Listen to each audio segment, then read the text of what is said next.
Tenemos una mesa de primera, como en todas las otras mesas han sido seguramente, solo que este es en viernes. Y para ahorrar y economizar los tiempos, me serviré empezar presentando a la primera expositora de esta mañana, que nos acompaña, la doctora Mariela Morales Antonicia, doctora en la Facultad de Derecho de la Universidad Ruperto Carola y el Instituto Max Planck de Derecho Público Internacional y Derecho Público Comparado de Heidelberg, Alemania. Ella es miembro de la Selección Nacional Alemana del Instituto Iberoamericano de Derecho Constitucional. Es magíster en la Facultad de Derecho de la Universidad Ruperto Carola de Heidelberg, Alemania, y con especialización en Ciencias Penales y Criminológicas de la Universidad Católica Andrés Bello de Caracas, Venezuela. Entre sus múltiples actividades laborales destacan que es referente para Sudamérica del Instituto Max Planck de Derecho Público Internacional y Derecho Público Comparado, es coordinadora del coloquio iberoamericano de este mismo instituto, es consultora jurídica del Consulado General de Venezuela en Frankfurt y es investigadora en el programa de maestría de la Universidad de Heidelberg, entre muchas otras de sus actividades. Nos honramos de tener en el Instituto de Investigaciones. Bienvenida. Cedo la palabra entonces. Muchas gracias. Aunque suena sencillo, pero la palabra gracias creo que es una de las más bonitas que tenemos en el vocabulario para expresar sentimientos de fraternidad, de solidaridad y de confianza. Y creo que lo primero que tengo que decir es un deber agradecer a César Astudillo, a Diego Valadez, a todo el equipo del Instituto Iberoamericano, de la UNAM, del Instituto de Investigaciones Jurídicas, también de las instituciones que cofinancian este evento y que están muy interesadas en tratar este tema de relevancia fundamental para nuestra región de América Latina. Y gracias también por la generosa presentación. En todo caso, solamente quiero compartir con ustedes algunas reflexiones. Hay un refrán brasileño, se cita como un refrán brasileño, pero tiene otro origen que dice que cuando uno sueña solo es solo un sueño, pero si es un sueño colectivo es el comienzo de una nueva realidad. Y de eso se trata, de transmitirles en esta visión de un nuevo derecho público del siglo XXI cómo hablar de un ius constitucionale comune en derechos humanos en América Latina y particularmente de una protección de los derechos humanos en el marco de una sociedad democrática, de un orden público democrático, como se ha desarrollado a través de la jurisprudencia de la Corte Interamericana de Derechos Humanos. Yo he pensado compartir estas reflexiones con ustedes en 3 puntos. En primer lugar, cómo comprender los cambios de paradigma que facilitan esta protección supranacional de la democracia y los derechos humanos en la región, y luego hablar de por qué los jueces juegan un papel fundamental y cuál es el impacto y los mecanismos para que se garantice esta democracia y los derechos humanos, y por supuesto en el marco del Estado de Derecho. Y en tercer lugar, los desafíos que estamos confrontando en el escenario actual, que no sabemos si calificarlo de post-reforma del sistema interamericano o en medio de reformas del sistema interamericano. Entonces hay algunas amenazas y hay grandes retos por delante. Para hacer uso de la fórmula del 3x3, que es la inspiración de Armin von Bogdan, el director del instituto, en cada uno de estos 3 puntos trataré 3 puntos. En primer lugar, ¿de qué se trata el ius constitucionale comune?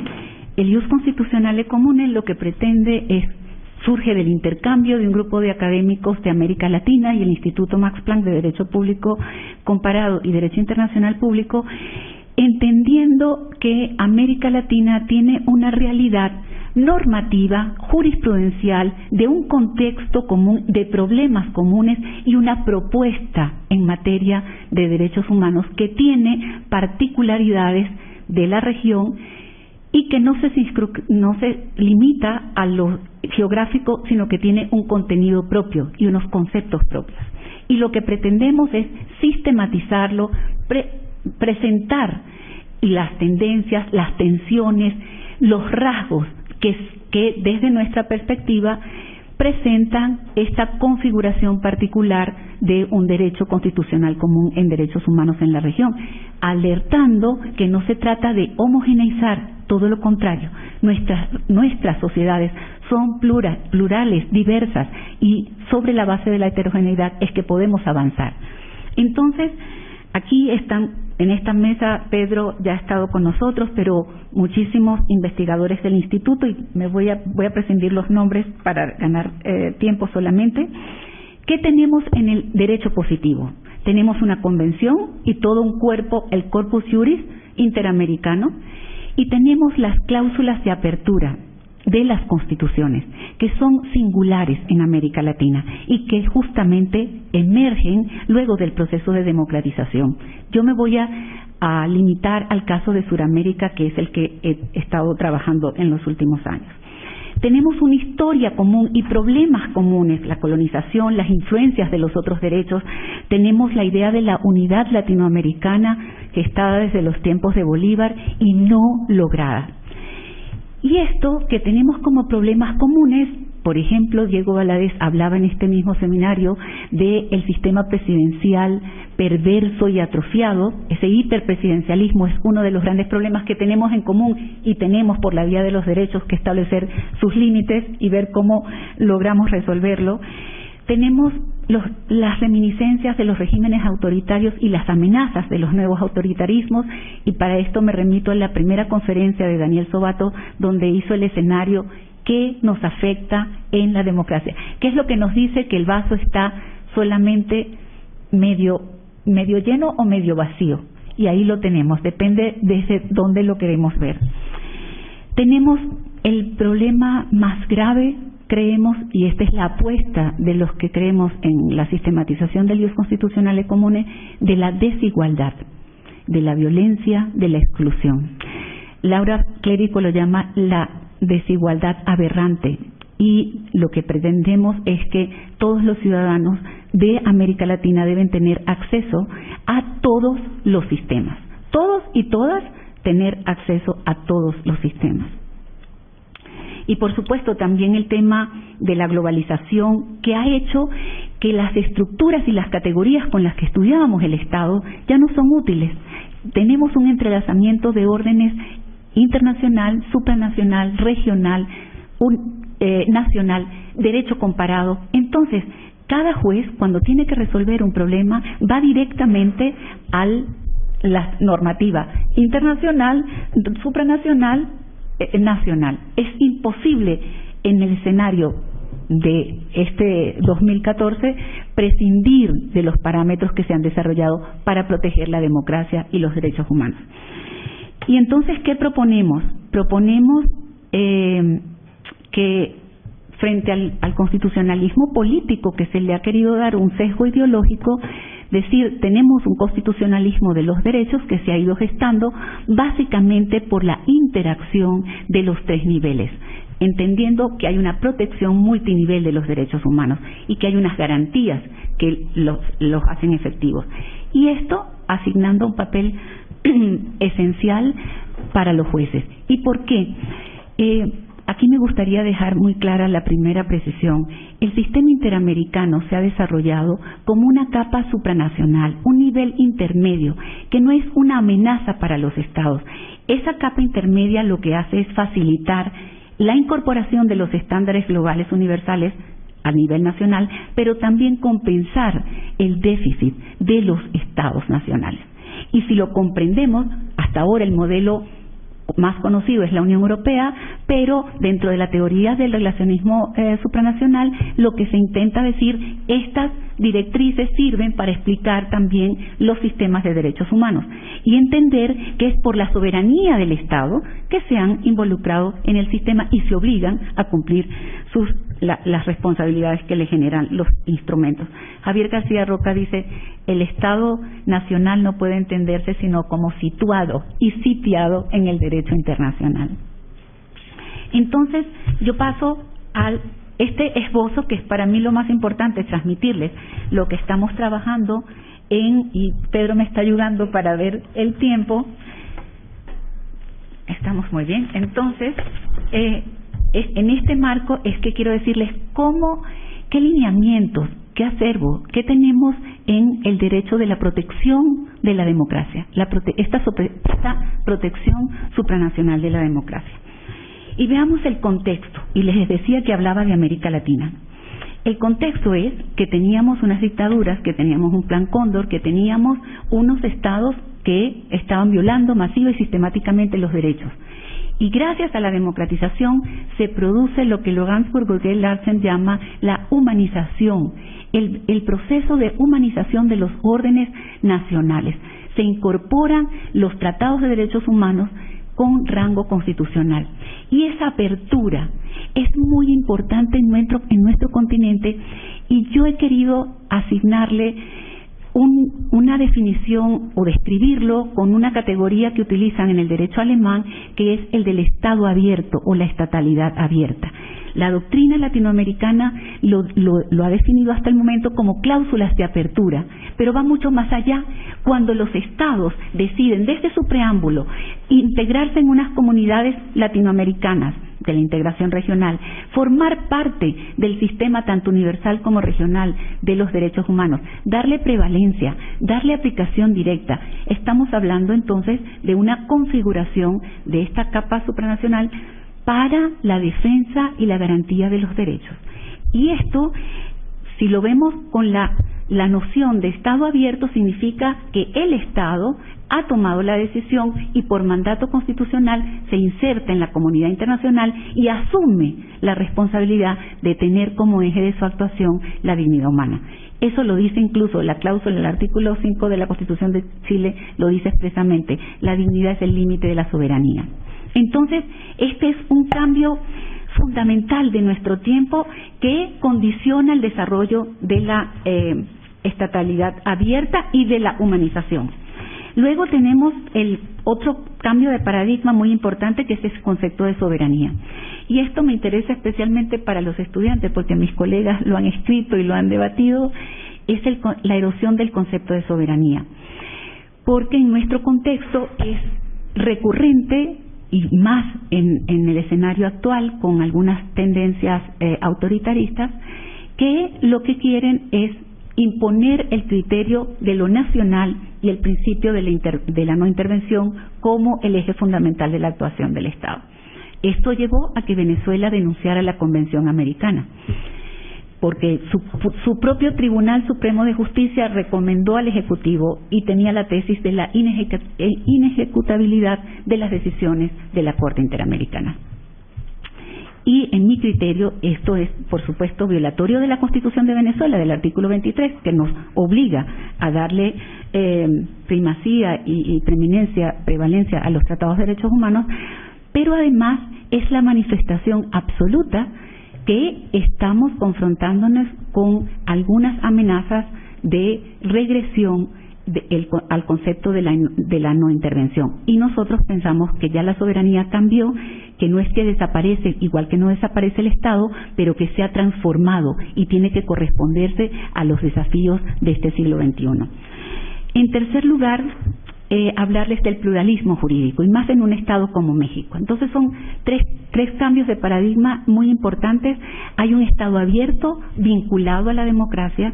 Hay un Estado donde la soberanía se ejerce de otra manera, y esto se vincula con la democracia, porque para eso están los estándares internacionales y regionales que se han desarrollado para la protección.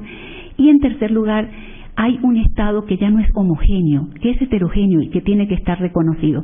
Ejemplo, las constituciones de Bolivia y de Ecuador lo plasman muy categóricamente, esta nueva protección de la democracia en un Estado plural y diverso. Y esto es lo que se ha tratado en la doctrina. Rodrigo Primi dice: las primeras reformas constitucionales, cuando se da la democratización, van por cuenta de la reforma del Estado. Y pareciera que está desde la Constitución de Venezuela hasta acá, recuerden que estoy hablando de Sudamérica, lo que se está apuntalando es una refundación del Estado. Y entonces pretenden dar una explicación teórica distinta, con otra separación de poderes y con otros fundamentos. Pero, en todo caso, yo quiero centrarme ahora. Dejamos los 3 puntos de del primero y pasamos a los 3 puntos del segundo, y tiene que ver con por qué los jueces juegan un papel fundamental en la protección de la menor. Muchas gracias, Ilsa. Aquí, ¿sí? Entonces estamos justo en la mitad y vamos muy bien. Y en este segundo punto de la tríada, ¿por qué los jueces son importantes? ¿Y cómo avanzamos en la construcción del ius constitucionale comune por la vía del diálogo jurisdiccional, del control de convencionalidad y del empoderamiento institucional que genera este diálogo y este control de convencionalidad? Entonces, tenemos como marco normativo el texto. ¿Cuál es el texto? Tenemos una Declaración Americana de los Derechos Humanos, tenemos una Convención de los Derechos Humanos, tenemos una Carta Democrática. Aquí en este seminario se ha estado discutiendo a lo largo de estos 3 días de su rol y de su papel. Y yo me atrevía ayer en la sesión con la que discutía con Daniel Sobato de decir que esa contradicción aparente y esa ruptura que pretende esbozar el llamado constitucionalismo bolivariano frente al consenso alcanzado de cuál es la democracia que queremos proteger, yo creo que es inexistente. ¿Por qué? Porque la Carta Democrática establece el vínculo inexorable entre la democracia la democracia procesal, elecciones, separación de poderes, Estado de Derecho, pero la democracia material, el enlace con los derechos sociales. Y ese es un concepto fundamental del ius comune, la inclusión. En la región más desigual del mundo no tenemos otra opción. Tenemos que trabajar para cumplir las promesas que las constituciones han hecho y que nuestro orden normativo regional de derechos humanos lo garantiza efectivamente por la vía de la jurisprudencia de la Corte Interamericana. Dejo al margen la comisión, que ha desarrollado una labor impecable, pero que me voy a concentrar en los casos de las decisiones de la Corte.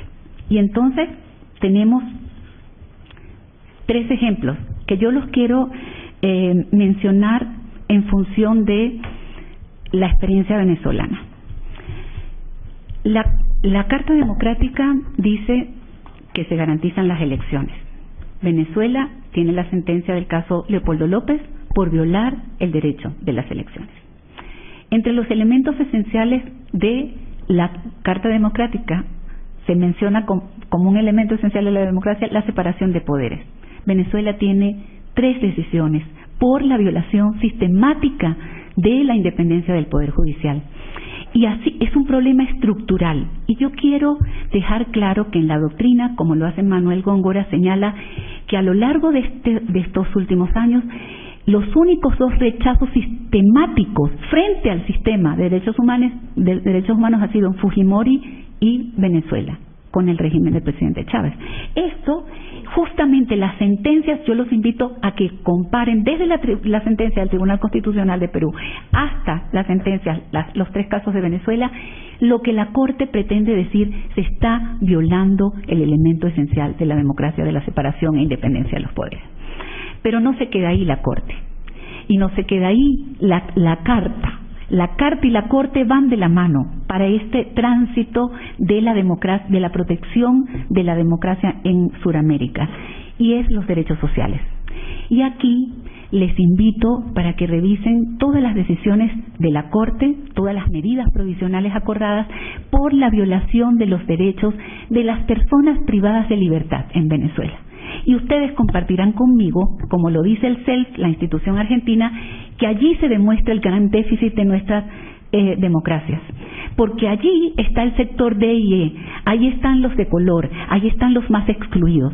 Y la jurisprudencia de la Corte Interamericana está destinada a decirles: aquí se están violando los derechos. La última decisión, el caso Díaz Peña, tiene relación justamente con una persona que estaba privada de libertad, que no había tenido la garantía del derecho a la ventilación, a la visita, a la asistencia médica, a escoger un médico de su preferencia para que le diagnostique, todos estándares desarrollados por la Corte Interamericana, y que en el caso de Díaz Peña, cuando reitera su jurisprudencia, Venezuela denuncia la Convención. Pero el caso de Venezuela es todavía más paradójico porque entra al Mercosur después de haber denunciado la Convención. Y esto es sencillamente violatorio de todas las cláusulas democráticas que nos rigen, porque ha habido una proliferación, un auge de las cláusulas democráticas y de las cláusulas de derechos humanos en este binomio democracia y derechos humanos. Pero en la práctica ha funcionado la cláusula cuando no existía, como fue en el caso de Paraguay, 2 veces en el caso del Mercosur, y en cambio teniendo la cláusula no ha funcionado, porque así lo demuestra la dicotomía del caso de Venezuela en el ingreso con la suspensión de Paraguay, invocándose los sistemas interamericanos por no garantizarse el debido proceso, pero a la vez violándose porque ingresa sin cumplir la hoja de ruta de la condicionalidad democrática. Entonces yo me remito simplemente al sistema interamericano para decir que estaban los informes de la Comisión y la jurisprudencia de la Corte donde viene alertando sobre la erosión de la democracia. ¿Y por qué es importante que ustedes y nosotros empecemos a trabajar en afinar y sistematizar estos conceptos?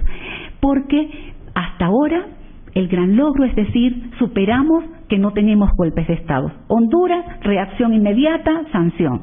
Pero, ¿qué hacemos cuando en el orden constitucional por el Ejecutivo Nacional se produce una desconstitucionalización y una violación de esta protección supranacional a la que estamos obligados, sencillamente? Por supuesto, yo les invito también en materia de la protección de los grupos vulnerables, hasta los que pueden estar en desacuerdo con la influencia o el impacto de las sentencias de la Corte y con sus medidas de reparación, todos coinciden en que frente a la desigualdad estructural y la discriminación estructural y la marginalización estructural, como lo dice la Corte Interamericana en todos los casos de los pueblos indígenas, en esos casos es indispensable que el sistema supranacional compense los déficits nacionales. Ahí está toda la jurisprudencia, migrantes, niños, mujeres, caso Campo Algodonero en México. Toda esta línea jurisprudencial a donde apunta a que no es posible avanzar en la garantía de los derechos si no tenemos la democracia, y no podemos tener democracia si no hay garantías de los derechos. Y la garantía de los derechos no puede limitarse en este contexto y en este mundo globalizado a la protección de las elecciones. Hay elecciones sin democracia y nosotros tenemos que estar muy alertos que por la vía plebiscitaria, como lo dice Dieter Nolen, se esté legitimando un régimen que en su ejercicio no es democrático. Y allí, porque se violan los principios de las mayorías, el principio de las mayorías quiere llevarse el principio de las minorías. Y esto, yo creo que la sentencia Gelman, que ha generado mucho debate, la Corte muy claramente dice, hay un núcleo intangible de la democracia que tiene que estar protegido y que no está sujeto a la disposición de las mayorías. Yo me inclino en los que conciben este núcleo intangible como parte del acervo construido que nos ha costado muchas vidas y nos ha costado demasiadas violaciones de los derechos humanos. Quiero pasar al último punto, en realidad concretar el segundo, que era por la vía del diálogo jurisdiccional, por la vía del control de convencionalidad, se produce esta interamericanización de la democracia en nuestros países y se avanza. Y yo les remito, aquí hay un colega que hizo pasantía en la Corte Interamericana, Óscar Parra, uno de los abogados de la Corte Interamericana, ha escrito sobre el empoderamiento institucional que produce el sistema interamericano, por la vía del control de convencionalidad y por la vía de los jueces. Y esto lo que significa es que justamente estamos creando en los estados reacciones, modificaciones de políticas legislativas, impactos en las políticas públicas para transformar y adecuar los órdenes nacionales a estos estándares interamericanos. De manera que, ¿qué nos queda? ¿Qué desafíos tenemos? Tenemos el desafío de no entender el sistema como una amenaza, sino como justamente esa capa supranacional que compensa déficit y facilita estándares. De 96 sentencias del periodo del 2000 al 2012 de Sudamérica, en todas y cada una la Corte hace referencia al hard law, al soft law, al derecho comparado, a todas las decisiones de los tribunales nacionales para crear la facilitación de estos estándares de protección. Por otro lado, es un sistema que cuenta con legitimidad social. En México el año pasado se hizo esta audiencia pública. Las ONGs, los amicus curiae, la participación social le da una mayor legitimidad al sistema. El sistema no existiría si no hubiera sido por el litigio estratégico. De manera que es un potencial transformador, emancipador, que no podemos perder de vista. ¿Y qué nos toca en la academia? En la academia nos toca hacer propuestas y sistemas. ¿Me quedan 6? Imagínense, tengo 5 minutos todavía, entonces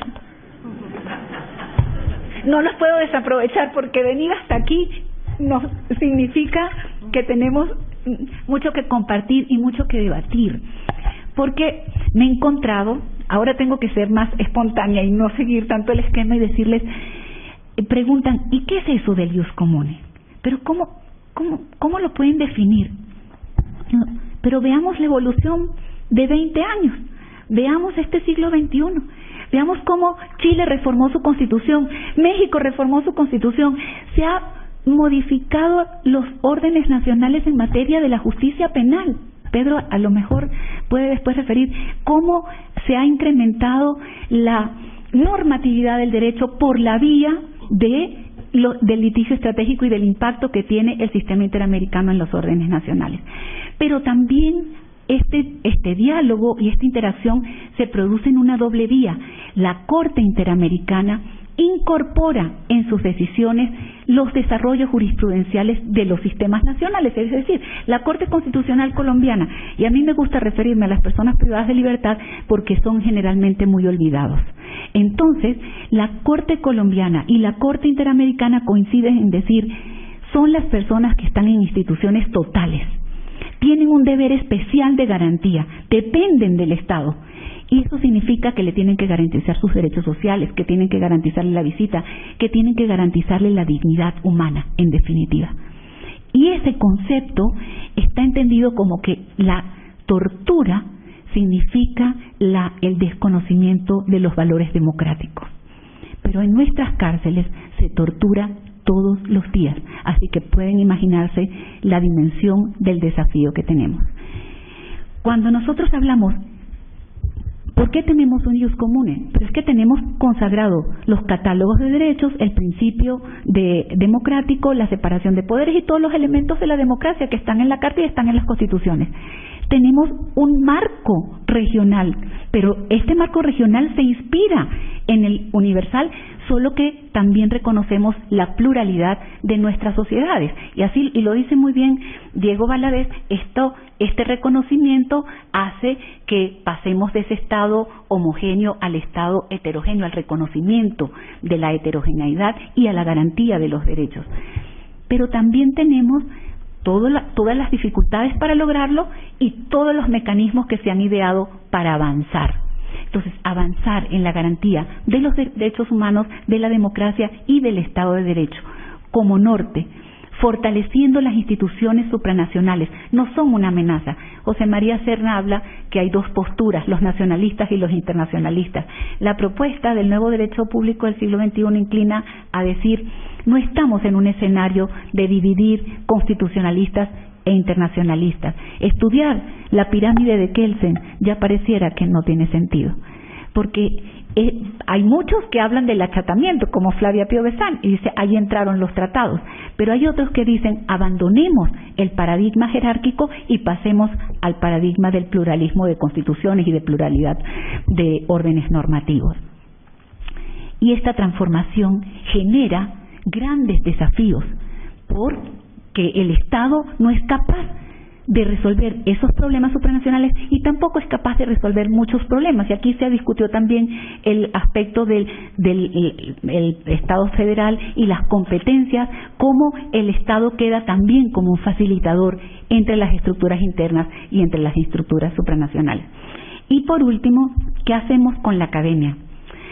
Jorge Carpizo, y con estas palabras quiero cerrar, decía que los académicos no podían ser joyas, no podían ser decoración. Tenemos un compromiso con la historia y con los millones de personas que nos identifican como la región más desigual del mundo. Tenemos que asumir el desafío de avanzar en esta protección, respetando, por supuesto, el Estado de Derecho, la democracia, las competencias. De lo que se trata es que, en definitiva, se gire en torno a la dignidad humana. Y como dice don Sergio García Ramírez, si giramos en torno a la dignidad humana, desaparecen las diferencias, porque hay un consenso universal para esta protección. Y cito de último al querido Eduardo Ferrer MacGregor, que desde la Corte Interamericana en sus votos está hablando que estamos en presencia de un sistema integrado donde estamos construyendo unidos constitucionales comunes de los derechos humanos. Muchas gracias.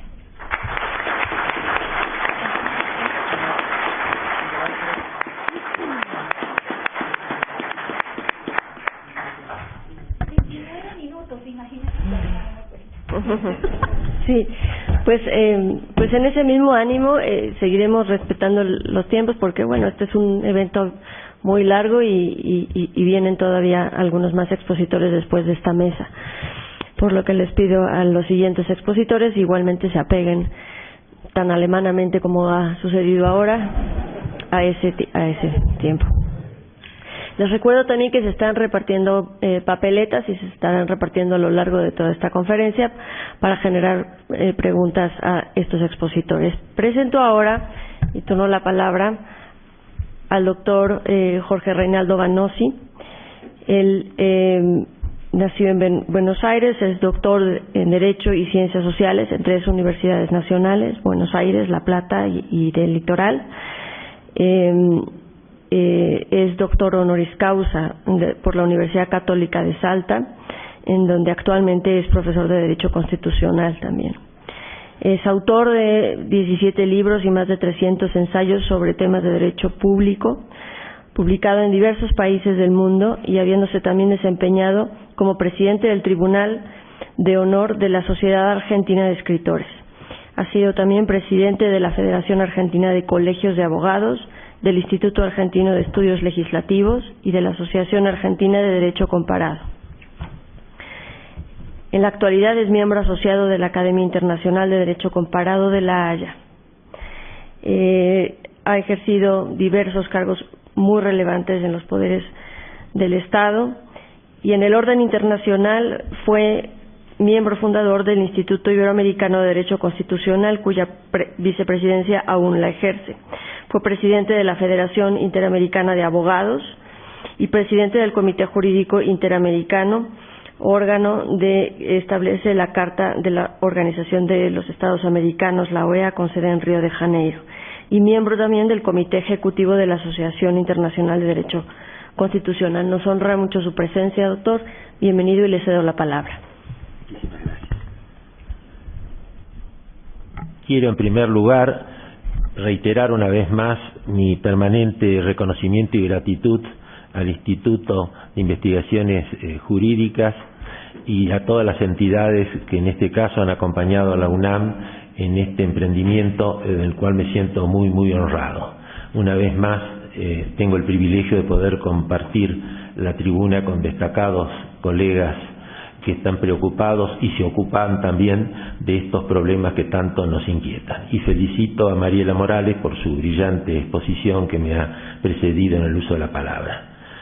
El trabajo que he elaborado y presentado para esta reunión, quiero confesarles a ustedes que responde a una premisa.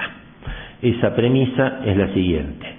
Para mí se percibe desde el observatorio de la evolución o involución de los países de la región que hay situaciones asimétricas en las que los datos de la realidad parecen indicar que en algunos casos medió un crecimiento, ya sea de progreso o de desarrollo, que tuvo luego una curva de inflexión hasta ser tan pronunciada que se los puede calificar como casos de debacle al límite de las crisis terminales.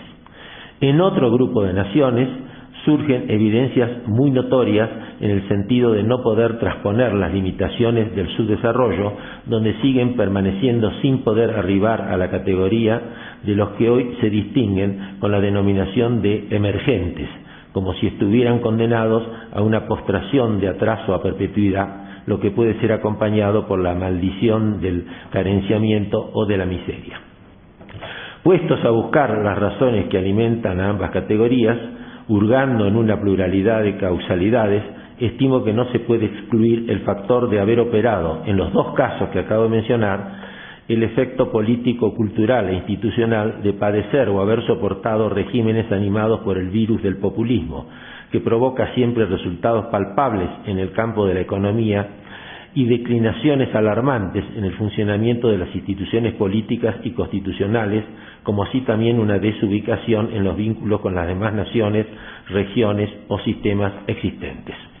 Para que nadie se pueda sentir ofendido por las palabras que voy a pronunciar, que van a estar muy abreviadas, dada la limitación germánica del tiempo, aclaro que yo no tengo ni una gota de sangre alemana, totalmente italiana y francesa, de modo que quiero aclarar de que si incurro en algún desliz, se ha comprendido mi origen. Se le preguntaron a Mahatma Gandhi alguna vez qué es la verdad. Entonces, para advertirles a ustedes que nadie pueda sentirse ofendido de lo que voy a decir, respondió diciendo que la pregunta era difícil, pero que él lo había resuelto en lo que a su conciencia concernía, diciendo: es lo que dice tu voz interior. De modo que en ello me amparo. Desde ya, sin hacer precisiones temporales, porque serían polémicas de por sí, hay algún momento de la historia distinto según los diversos países latinoamericanos en que se produce una regresión. Esa fecha cada uno la puede fijar de acuerdo al conocimiento que tenga de su país. Pero con el transcurso del tiempo se ha producido una metamorfosis.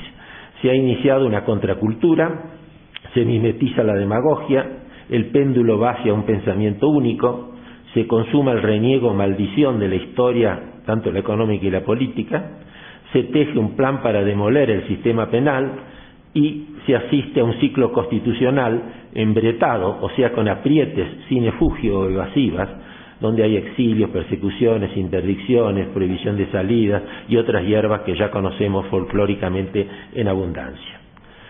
Una democracia debe tener cada vez más exigencias a cumplir.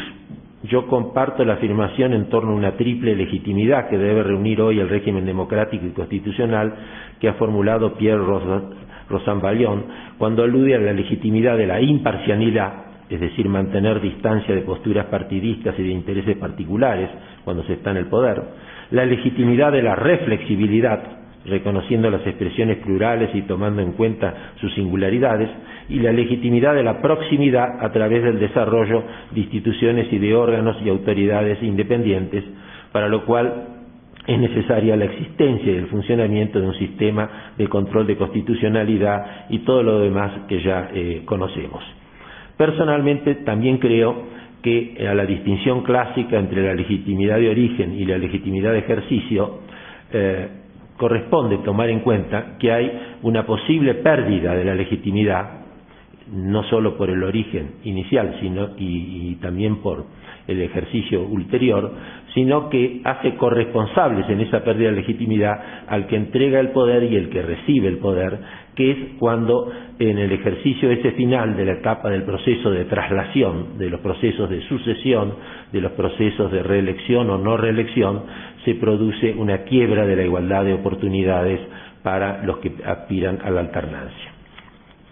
En Europa gobernaron durante cierto tiempo, fines del siglo XVIII, comienzo del siglo XIX, monarquías autoritarias, pero ilustradas. Se las conocía así como monarquías diríamos, de despotismo ilustrado. Pero, en cambio, nosotros padecemos despotismos no ilustrados. Hay una diferencia sustancial, sin que se justifique ni lo uno ni lo otro, y que se jactan por el desprecio a los valores y a los símbolos que han sido propios de nuestras etapas de máximo desarrollo. La gravitación de la cultura y de la ilustración en la composición del poder solo puede ser entendida cuando se calibran las magnitudes de los actores en juego, Una cosa es el general de Gaulle, que convoca a André Malraux, hombre de una procedencia política totalmente distinta, gran escritor, pero de una vertiente diferente, que llegan ellos ambos a compartir los más altos niveles de confidencia en los dos gobiernos, tanto el de transición después de la guerra como el gobierno definitivo después del 58 en la Quinta República. En cuanto a Latinoamérica, qué mejor fresco pictórico que el que ofrecieron los escritores del realismo mágico, cuyas páginas muestran lacerantemente las miserias de Tirano Banderas, por ejemplo, del español Ramón del Valle Inclán, el primero que se ocupa de esto en 1926, hasta los vernáculos que merecieron los premios Nobel en distintos países, y otros por el verismo que estampaban sus fulgurantes plumas. Es imposible mencionarlos a todos, destaco al paraguayo Augusto Roa Bastos, con su más conocida obra, Yo, el Supremo, de 1974, que es realmente reveladora de la situación. Hoy brota la pretensión de trazar una raya entre una supuesta prehistoria, intento de borrar, y la nueva historia, el relato falaz. La propaganda reemplaza al examen y al análisis de los hechos concretos. A propósito de querer separar una presunta y denostada prehistoria de la nueva historia, merece una seria meditación el señalamiento de Robert Lee Frost, que en su obra Al norte de Boston se pronuncia sobriamente en el sentido de que, cito, antes de levantar un muro quisiera estar seguro de quién queda de cada lado y quién es el perjudicado. Fin de la cita. Hay muchos muros levantados todavía. O como ironizara el literato Bernardo Ezequiel Korenblit en la Argentina, retratando a un dictador caribeño que expresara a su pueblo, cito, os hablo de libertad porque está en vuestro programa, pero no os la doy porque no está en el mío. Muchos gobernantes piensan así aunque no lo digan, pero piensan y actúan así, que eso es lo más grave. Es por ello que cabe preguntarse ante qué camino nos encontramos para remontar, como en el mito de Sísifo, la empinada tarea del ascenso y de la catarsis que nos debemos muchos pueblos. La respuesta a esta pregunta se cierra con un dilema. Es toda una opción. Hay que elegir entre un neopopulismo plebiscitario o el republicanismo constitucional. Un neopopulismo plebiscitario o un republicanismo constitucional. El autodenominado neopopulismo es nada original. Es la versión en rústica del viejo y encuadernado populismo clásico, pues las notas esenciales son las mismas. Es una edición en rústica. ¿Y en qué consiste? Desapego, todos ustedes lo conocen, y aquí en México se han ocupado muchos autores sobre este tema, desapego por las instituciones, relegadas a convalidar con un amén las decisiones de líderes carismáticos que movilizan el fervor popular digitado y movilizado desde el aparato estatal. El desmantelamiento institucional que propicia este neopopulismo incluye una desjuridificación, se desjuridifica todo el Estado, y que produce el arrasamiento del control judicial de la constitucionalidad de las normas.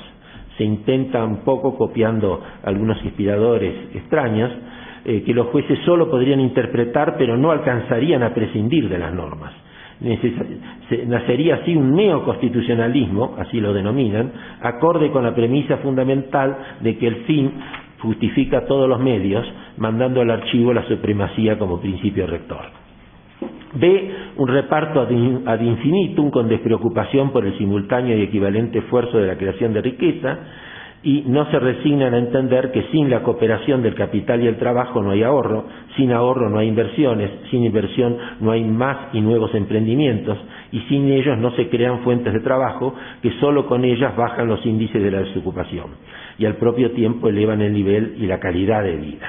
En fin, todo esto es conocido por todos nosotros y es más o menos doloroso según las diversas situaciones. Lo tercero es la práctica de anotarse en el comodum, como decían los romanos, sin anotarse en el periculum, o sea, el beneficio sin afrontar el sacrificio del esfuerzo y la perseverancia, quebrándose así la ecuación del riesgo, es decir, que el que recibe la utilidad debe estar sometido al riesgo, que viene ya desde el derecho romano. En algunos casos, todo esto transita desde un extremo en el cual se va desde la anarquía, se pasa por el caos, y desgraciadamente la historia, leyendo el derecho comparado lo comprobamos, de la anarquía y del caos se arriba a la tiranía. D, en todo vale, es decir, ni premios ni castigos, lo que significa indiferencia y frivolidad en la calificación de los comportamientos y las conductas. Y E, matar la gallina de los huevos de oro, que es obviamente la producción genuina, no especulación. En fin, también se caracterizan esos regímenes por fomentar un consumismo desenfrenado. La demanda vence a la oferta, sin dejar espacio para el ahorro en la inversión. Y por último, la gastadera, podríamos llamarlo así, palabra que está en el diccionario, sitio o acción en que se gasta, y que es peculiar del populismo en todas sus variantes. El dispendio de recursos que podrían ser destinados a la infraestructura, pero que se desvían hacia la propaganda, diversiones, pan y circo, a veces pan o circo, porque no queda ya pan y entonces hay que poner mucho circo. Granjear voluntades, captar adhesiones, obtener silencios cómplices, soborno en una palabra, y todo lo demás que pueda llegar a ser gastadero de tiempo, para demorar algo, prolongarse en el tiempo, o gastadero de paciencia a fin de desgastar al adversario, típico de los reeleccionismos indefinidos, es decir, sin término. No es fácil una definición del populismo, que puede ir desde una entelequia hasta un zafarrancho por los efectos y resultados que produce. Un historiador argentino de mucho prestigio, Luis Alberto Romero, enuncia algunos rasgos típicos que a la vez son compartidos con otros regímenes distintos, como ser la orientación discursiva, el reparto de los beneficios materiales para recolectar no solo votos, sino reunir plazas aclamantes, y la idea corporativa del Estado. Pero él recuerda de que Aristóteles, siempre hay que acudir a los clásicos para encontrar la novedad, ya pergeñó en su momento la palabra demagogia como una deformación de las formas políticas para definir estas mismas prácticas que hoy conocemos ya más sofisticadas.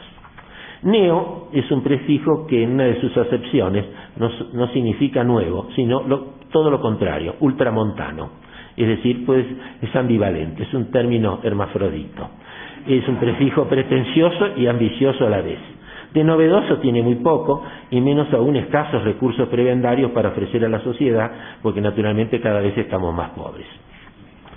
Con el impacto de los neopopulismos nos colocamos fuera del mundo, cuando actuamos y acentuamos la lejanía con los regímenes de Estado constitucional de derecho y nos ligamos en cambio con notorios sistemas de poder absoluto y discrecional, como ser otros, por ejemplo, los amigos que hay en Corea del Norte, los amigos de Venezuela que gobiernan, los de Cuba, ya llevan muchas décadas, medio siglo, Nicaragua, Libia, Siria, Irán, Sudán y otros casos con interrogantes todavía pendientes, tales como Egipto. Yo me pregunto cómo termina Egipto, cuando su presidente reelecto, con el 97% de los votos, su rival obtuvo nada más que el 3% de los votos. Me refiero al general Abdel Fattah al-Sisi, que declara, lo ha dicho la semana pasada o hace pocos días, que su país no está todavía en condiciones y requerirá más de 25 años para regirse por la democracia.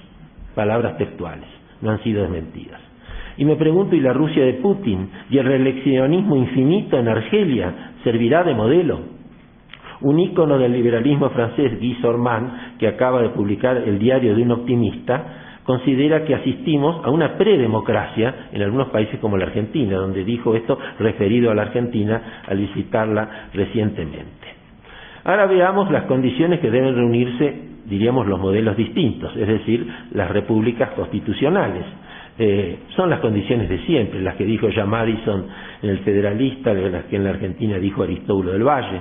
Son 6, por lo menos: democracia representativa, separación de poderes, igualdad ante la ley, periodicidad de las funciones públicas, publicidad de los actos del poder público con acceso a la información, muy importante, y la responsabilidad de los gobernantes. La última es quizás la más importante en este momento, porque no entregan en las góndolas de los supermercados, no hay responsabilidad de los gobernantes, no se encuentra ese producto.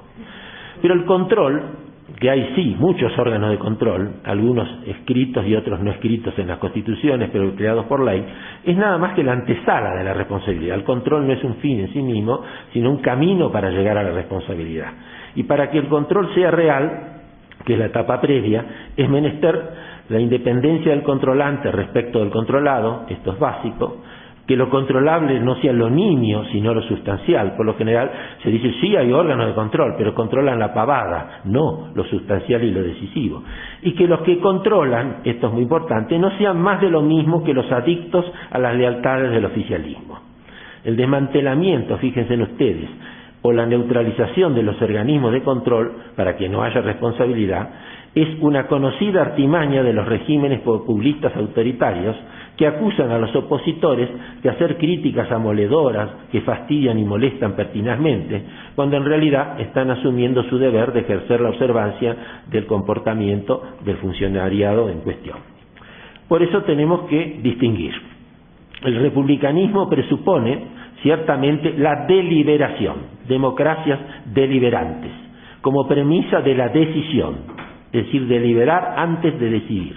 El debate parlamentario es una de sus piezas, como así también sus recaudos para ello, que son, entre otros, la libertad de expresión y el derecho de reunión, la libertad de opinión y el derecho de crítica, la libertad de consensuar y el derecho de disentir.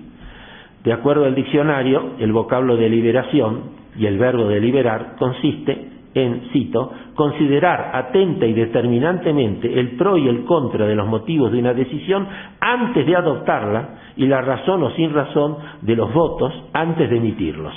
Esto que yo tenga noticia, entre el caso de Venezuela que ha mencionado Mariela y el de Argentina, que algo puedo decir al respecto, no se cumple. Es decir, se decide y después hay el derecho de pataleo, pero ya no hubo deliberación previa.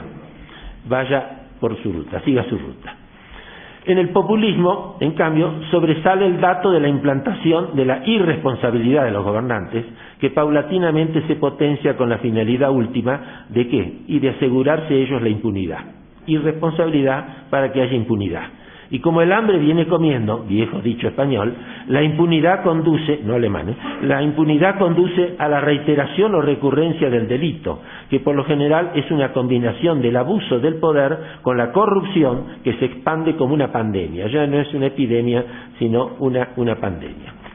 Para superar al populismo no hay que andar con mezquindades.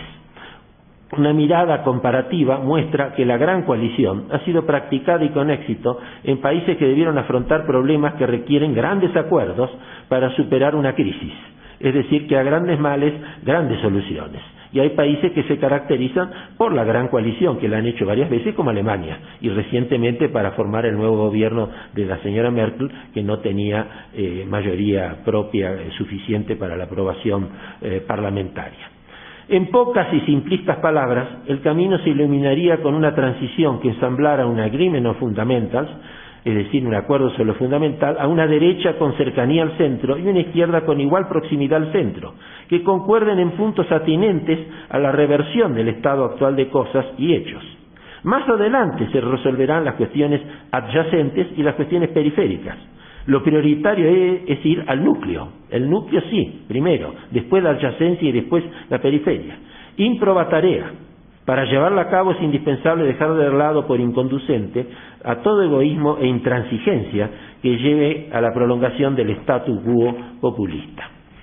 ¿Qué está fallando para que no se salga del statu quo?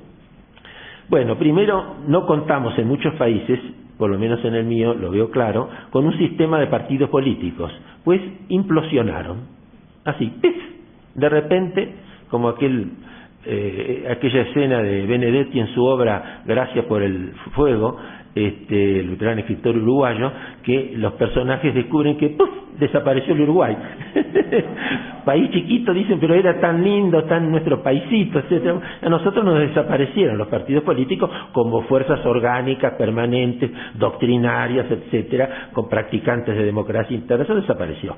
Implosionaron. Y los nuevos, salen como hongos después de la lluvia. Muchas veces se mimetizaron con los vicios y no con las virtudes de los antiguos conglomerados políticos. Hasta se llega al extremo de los abandonos conceptuales, desde el momento en que a la denominación de partidos se la deja de lado, se habla poco, para pasar a la terminología de movimientos. Tenemos un movimiento, el movimiento abarca todo, no solo lo político, sino lo económico, lo social, etcétera, y el partido sí existe para ese movimiento a los efectos electorales, nada más que para presentarse a elecciones y ganar con la máquina bien montada y bien aceitada. Y también ahora apareció la palabra espacio. En la Argentina se habla del espacio. ¿En qué espacio estás tú? ¿En qué espacio está aquel? ¿En qué espacio estoy yo?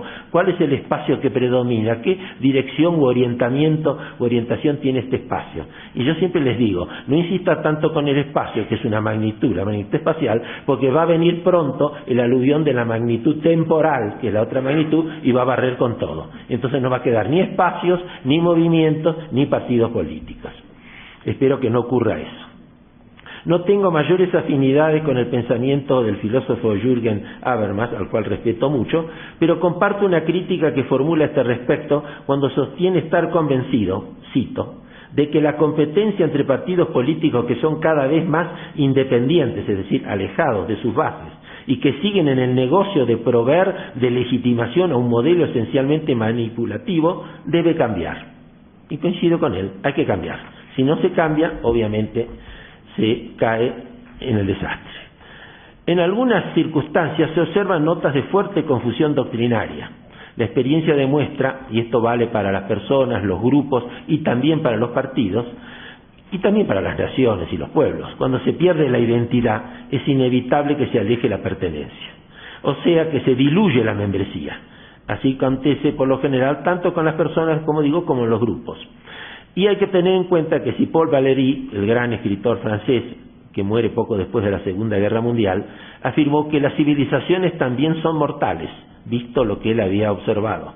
Y yo me pregunto, ¿qué decir de los partidos o de alguno de ellos? No van a ser la excepción, van a ser mortales. Segundo, las oposiciones, insisto, lo digo en plural, no llegan a conformar la necesaria alternativa, que es lo que se busca, hacia el cambio. La alternativa es más fácil en los países que no tienen partidos millonarios de afiliación masiva. 7 millones, 5 millones, 4 millones, puro cuento.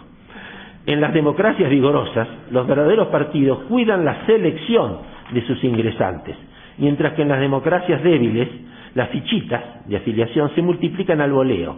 Son partidos con membresía numéricamente infladas, cuya obesidad cuantitativa llama la atención y genera dudas en cuanto a su veracidad. Por lo general son truchas, como decimos en Argentina, es decir, falsas, y consiguiente confiabilidad. Pero la Cámara Nacional de Apelaciones está ejerciendo un gran materia electoral, un gran control en esa materia, que es el último refugio que nos queda, junto con la Corte Suprema, para preservar la transparencia y la claridad en los procesos de renovación. La realidad entonces pone en evidencia un mapa o carta compuesta por archipiélagos, es decir, son archipiélagos. Esa es una causa de la carencia de motivación para el más pronto cambio de los elencos gobernantes. Por eso los proyectos populistas se prolongan, no por mérito propio, sino por la falta de una alternancia que ofrezca compactadamente una posibilidad que sea viable, creíble y que tenga andamiento. Entonces, la pregunta es ¿para cuándo un programa común para la transición y en un corto plazo? Que es lo que se pregunta también la ciudadanía. Cuando le interrogaban a Bernard Shaw, el gran escritor inglés, si era de izquierda o de derecha, contestaba ya en esa época, ¿a la izquierda de qué? ¿A la derecha de qué? Es decir, ¿cuál era el punto de referencia? Y hoy en día los alineamientos son preferentemente no globales, sino por issues, por temas, por problemas concretos del tiempo que vivimos, no del tiempo pasado. Y el tiempo futuro se puede avisorar algo, pero no se puede saber cuáles van a ser los temas. Un deber de la hora a cargo de todos es tomar conciencia de recomponer el tejido social. Esto es muy importante. Hay sociedades, lo observo en Venezuela, se está en la Argentina por el mismo camino. Recomponer el tejido social, es decir, ¿estamos todos contra todos? Es la pregunta. El nivel de crispación y de agresión es elevadísimo. Lo que importa es soportar los riesgos con suma peligrosidad de una belicosidad que se va generalizando. Los argentinos recibimos dosis hiperbólicas de exageración proveniente de grupos empeñados en agudizar las contradicciones y aumentar las tensiones en una confrontación de mentiras cuantitativas versus, es decir, en contra de las verdades cualitativas que son obvias.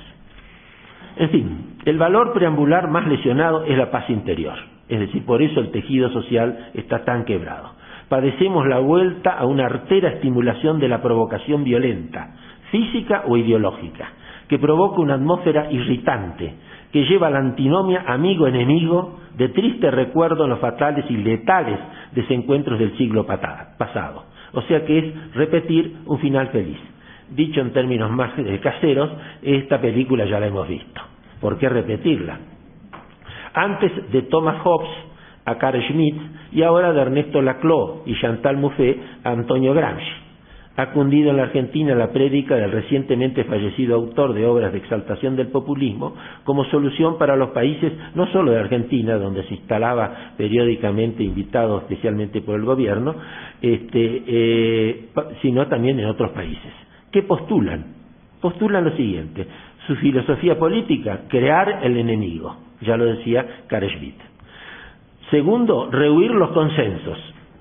Chantal Mouffe acaba de publicar su último libro, La viuda de Laclau, sobre ese tema. Les aconsejo su lectura. Está en contra de los consensos, nada de buscar consensos, más aún evitarlo, cuando en realidad los mejores consensos son los que recaen sobre lo que prima facie aparecen como disensos, pero se puede llegar a un consenso. Ella cierra la puerta, odia el consenso. C, acentuar las hegemonías, potenciando los distanciamientos, que todo esté separado. D, apelar a la delegación por vía popular directa, que conceda todo el poder al conductor a fin de que los demás órganos de la separación de poderes entren en letargo. Lo están consiguiendo. E, propiciar el reeleccionismo sin término. Verbigracia tenemos antecedentes: la Constitución peroniana de 1949, Chávez en Venezuela desde el 2009, los hermanos Castro en Cuba, Daniel Ortega en Nicaragua, que hizo desaparecer el artículo de la Constitución que se lo impedía, los intentos actuales de Rafael Correa en Ecuador, y así sucesivamente. En resumidas cuentas, puede sostenerse que la filosofía del populismo o el neo está más cerca, y esto para mí es un punto fundamental, está más cerca de una metodología que de una ideología. Ha inficionado a muchos partidos que de ese modo esfumaron su identidad. En rigor de verdad, todos los neo confunden, pues como prefijo gramatical no alcanza para alterar la entidad propia del sustantivo doctrinario. ¿Se es o no se es? Cualquiera sea la ideología y sin perjuicio de la versión que se vaya adecuando en el tiempo. Por lo demás, en el caso del populismo, o el neo, la maquinaria es temible, por su poderío acrecentado por los frutos de la corrupción. Ejemplo, el voto cautivo, subsidios, prebendas, coerción, más violencia generalizada, miedo a la pérdida o al cambio, esto ya lo señalaba Carl Friedrich con respecto a los totalitarismos, clientelismo, conseguidismo ante la anomia generalizada, son rasgos comunes a todos los ensayos y experiencias consumadas y consumidas de regímenes populistas. El descreimiento en el régimen de la República con un orden constitucional pasa a ser la nueva fe. Por ello, puede afirmarse que el populismo es a la democracia, yo lo veo así, lo que el agnosticismo es a las religiones, en cuanto proclama inaccesible al entendimiento lo que trasciende la realidad que se experimenta. Es lo mismo, mutatis mutandis. El populismo aupa y enaltece el descreimiento para debilitar las defensas de una sociedad en tránsito de crisis, ya que con esos métodos echa más fácil y potentemente la confusión en las sociedades de masas contemporáneas, por cuanto en estas sociedades, obviamente, el quebrantamiento del tejido social es más fácil de dominar o de dirigir, habida cuenta de que el vértigo y la fugacidad son datos reales de la vida en casi todos sus órdenes. Así como Ortega y Gasset dijo, la rebelión de las masas, acá es la rebelión de la liquidez, como diría Zygmunt Bauman en su ya demasiado reiterada y pertinaz insistencia en la liquidez. La experiencia recoge tanto populismos de izquierda como otros del extremo opuesto. Esto hay que tenerlo presente. Todos nefastos, hegelianos de izquierda y hegelianos de derecha. Producen sociedades hipnotizadas, en estado de mansedumbre, y tarde o temprano fracasaron a partir de que su convocatoria genera ilusión, que luego ésta se transforma en engaño. Mienten siempre, por lo que generan resentimientos.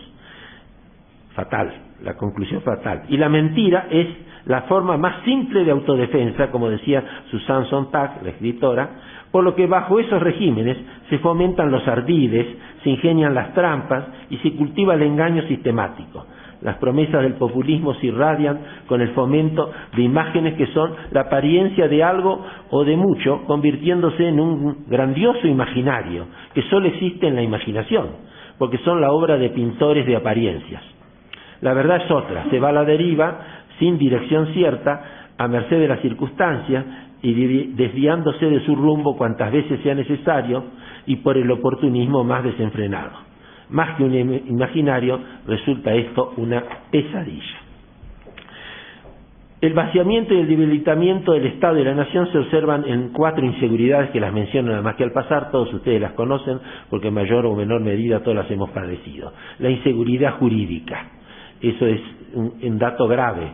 El actual ministro de Economía de mi país, que se cree un genio, ha dicho públicamente y no está desmentido: cada vez que vienen y me invocan el problema de la seguridad jurídica, la necesidad de la seguridad jurídica, siento asco. Entonces uno se pregunta, ¿doña Rosa va a sacar la plata que ahorró y la tiene en el colchón para invertirla si no hay seguridad? ¿El inversor va a venir y va a traer algo? ¿Va a haber más enriquecimiento y por lo tanto más posibilidad de reparto y de beneficio haciendo igualdad y dando mayores posibilidades? No, porque la seguridad es un prefijo, es una premisa necesaria. Se la relega a la trastería, es decir, a los trastes viejos.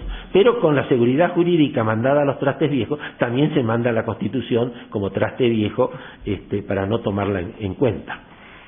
Hasta los escritores literatos que no son juristas advierten esto, porque Max Weber, que algo conocía del tema, decía que la seguridad jurídica había sido la condición que facilitó la revolución industrial y el gran crecimiento posterior, la gran industrialización, y que el garante de la seguridad jurídica era el juez, el garante final de la seguridad jurídica era el juez. Hasta un novelista que recientemente ha estado en la Feria del Libro nuestra, Paul Auster, el famoso autor norteamericano, tiene dicho una gran verdad y dice textual: si la justicia existe, tiene que ser para todos. Nadie puede quedar excluido, pues de lo contrario ya no sería justicia. Fin de la cita. Es por ello que para servir a la seguridad jurídica, la justicia debe estar presente en la cercanía de los justiciables, no lejana, cercana, que el ciudadano, el justiciable, la visualice. B, no debe caer en la morosidad, viejo problema de la justicia. Y C, tiene que respetar la igualdad ante la ley.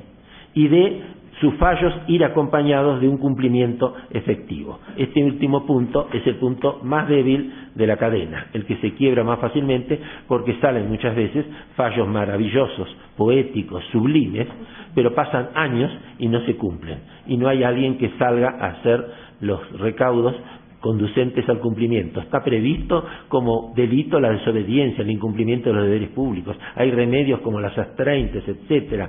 Los ingleses aplican directamente el contempt of court, es decir, la ofensa al tribunal, directamente la Corte de Justicia, que antes era sala de la Cámara de los Lores, ahora se independizó, crea el delito, aplica, individualiza al responsable y aplica la sanción, que es separación de poderes en 8/4. Los ingleses son muy prácticos en esa materia, pero consiguen que las sentencias se apliquen.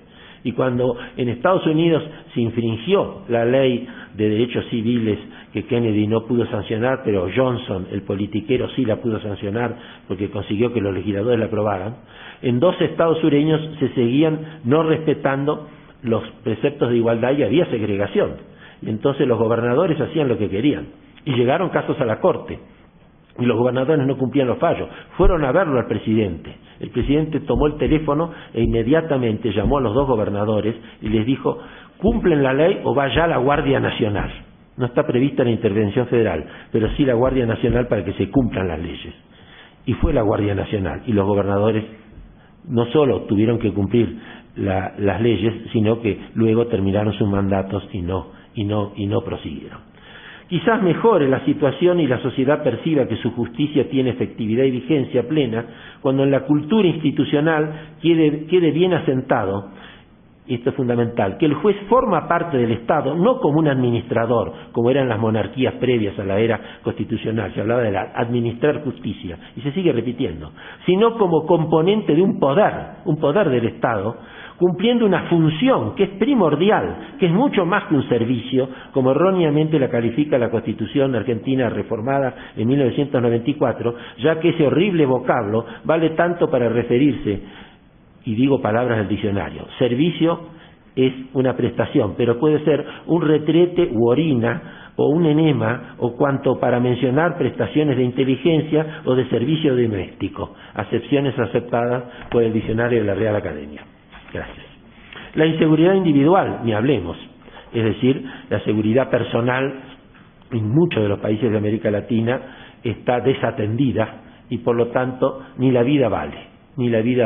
Y por lo general el delito viene a veces por el mismo precio con 3 etapas, es decir, o 4, secuestro, violación, robo y ejecución, es decir, muerte. Es decir, todo por el mismo precio, ¿no? Es horrible, no se puede tomar en broma, pero un poco de humor siempre queda. Yo siempre les digo a los alumnos, antes pierdan el honor, pero nunca el humor, porque el humor es lo último que nos va a quedar hasta el momento de la ejecución. Yo estimo que debe insistirse en que la seguridad individual, y por qué no todas las seguridades, tienen que ser consideradas como cuestiones supraideológicas. Lo mismo que en su obra Why Democracy, ¿por qué la democracia?, sostuvo ya hace muchos años un gran escritor del norte de Europa, sueco, Alf Ross, cuando lo dijo respecto de la democracia. Es decir, es una supraideología. No solo son políticas de Estado, sino también revisten el carácter de políticas públicas, porque conciernen no solo a los partidos políticos, que son las políticas de Estado, que se concertan con los partidos políticos, sino también a las entidades intermedias de la sociedad, que no hay que excluirlas en la formulación de las políticas de Estado. La inseguridad social, tercera inseguridad terrible, los jubilados, por ejemplo, desatendidos, y la incapacitación. Vengo insistiendo desde hace años que el tema de que no la discapacidad, sino la incapacitación, el no estar capacitado, el no recibir capacitación, tiene que estar cubierto por la seguridad social. Desde el nacimiento hasta la tumba, como decía Lord Beveridge, todos los riesgos deben ser cubiertos, los riesgos que hacen a la existencia vital. Y sin capacitación no hay oportunidades, no hay futuro, no hay porvenir. De modo que tiene que haber posibilidades no solo de aprendizaje, sino de instrucción, de educación y de capacitación. Esto es fundamental para que la igualdad de oportunidades produzca efectos y se la visualice. Como decía un autor argentino, el impulso fundamental de la acumulación capitalista no es hoy ni el capital ni el trabajo, sino la inteligencia colectiva, es decir, la intensidad del conocimiento a escala global. O sea que los productos, podríamos decirlo, de más rápido crecimiento son productos intensivos en materia de capacitación. Lo demás queda como resabio. La grave cuestión de la pobreza, que en grado superlativo se convierte en miseria, también debe ser colocada en el plano de las políticas públicas, pues de lo contrario se caen las deformaciones propias del ideologismo o de la demagogia. Y leo con placer en los diarios de hoy que en la reunión de ayer, creo que fue la final del Foro Internacional de Inclusión Financiera, que se está celebrando con presencia de la directora gerente del Fondo Monetario Internacional, la famosa Christine Lagarde, ha dicho, y me agrada que lo diga, que la desigualdad no solo es cuestión moral. Los países con mayor desigualdad tienden a tener un menor crecimiento. Este concepto tan sencillamente expresado es fundamental para entender el problema de que para salir de la miseria, para salir de todo eso, obviamente, si no se acude a las soluciones del caso, tampoco va a haber crecimiento. Si hay miseria, no hay crecimiento. En fin, me quedan exactamente pocos minutos y no quiero transformarme en un violador de las normas germánicas, de modo que entonces voy a señalar de que el peligro del pensamiento único, que está incluso confesado y reconocido en muchas partes, tiene una patología que me trae a colación el recuerdo de las figuras del partido único. Es decir, si hay pensamiento único, estamos en la antepuerta del partido único. No podemos dejar de señalar que esta machacona persistencia de la unicidad guarda similitud con la ingrata invocación del partido único, tan frecuente en los periodos históricos con auge del totalitarismo. El contrasentido es obvio, por cuanto la parte o el partido es un segmento del todo, por lo que resulta que si es único, no tienen cabida los otros. Elemental Watson. Y cierro con una noticia, queda mucho por decir, pero con una noticia de último momento para este boletín, es decir, para conocer cuál es la situación real que se vive en algunas partes del continente, y voy a mencionar simplemente, y con esto termino, muy a pesar mío, que la creación de la flamante Secretaría de Coordinación Estratégica para el Pensamiento Nacional, en textual, Pensamiento Nacional, en el área del Ministerio de Cultura, decreto 837 de este mes, genera suspicacias cuando no temores en cuanto a las reminiscencias que sugiere su parentesco con precedentes ideados bajo regímenes populistas y con vocación autoritaria para establecer la doctrina nacional. Lo único que cambia es pensamiento por doctrina. Ya hubo doctrina nacional puesta e impuesta. Que fuera impuesta a gobernantes y gobernados por iniciativa del jefe del partido oficialista y aprobación legislativa y asentimiento de la Corte Suprema a comienzos de la década del 50, más concretamente el 7 de mayo de 1952, en un país que no puedo recordar su nombre en este momento, pero sé que vivo en él. La evocación de tan penoso cinturón ideológico como libreto oficial me retrotrae a la famosa obra de Orwell que en 1948 anticipó para el año 1984, título de su obra, la instalación de un ministerio de la verdad en los regímenes autoritarios o totalitarios. Es posible que Orwell, ese famoso escritor inglés, haya tenido presente el decreto hitleriano de 1933 que firmó el presidente de Alemania, que todavía era el mariscal Hindenburg, que le había ganado las elecciones presidenciales a Hitler. Y Hitler ya se sentía abatido, pero era tan mala la situación que después ganó las legislativas, no con mayoría propia. Siempre los dictadores no llegan con mayoría propia, llegan con el préstamo que le hace algún otro partido que lo secunda. Así fue en Alemania con Hitler, así fue en Italia con Mussolini y también en otros países.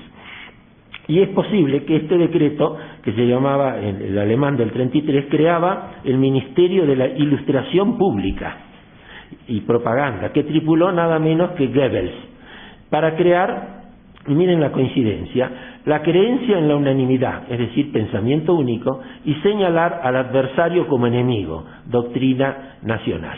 Es decir, en definitiva, es la doctrina a la cual debemos rehuir, porque si no hay pluralidad de doctrinas, obviamente no puede haber algo nacional, sino que de la nación quedan excluidos los que no comparten esa doctrina. Muchas gracias.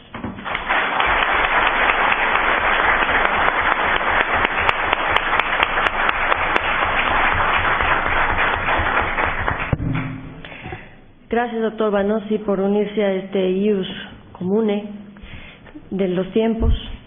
Le paso ahora la palabra al doctor Pedro Salazar Ugarte. Él es investigador de tiempo completo en este Instituto de Investigaciones Jurídicas. Desde el 2003 fue secretario académico en este mismo instituto y secretario del Consejo Interno del mismo instituto. Él es investigador nacional bajo el Sistema Nacional de Investigadores con nivel 3. Es profesor de la teoría constitucional, de teoría de la democracia y derechos humanos en diversas instituciones nacionales e internacionales.